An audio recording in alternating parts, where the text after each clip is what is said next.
एक गांव में एक बूढ़ी अम्मा अकेली रहती थी। उनका कोई सहारा नहीं था, बस एक बकरी थी जिसका नाम था गुड़िया। लेकिन ये कोई आम बकरी नहीं थी। गुड़िया घर का सारा काम कर सकती थी। हर सुबह जब अम्मा उठती तो देखती कि गुड़िया चूल्हे पर पानी गर्म कर चुकी होती, आंगन बुहार चुकी होती और यहाँ तक कि चाय भी बना देती। गांव के लोग अम्मा की इस जादुई बकरी को देखकर हैरान थे।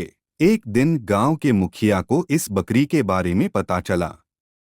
उसने सोचा, अगर मेरे पास ये बकरी आ जाए तो मेरा घर भी चमकने लगेगा। उसने अम्मा से कहा, अम्मा, ये बकरी मुझे दे दो, मैं बदले में तुम्हें खूब सोना चांदी दूंगा।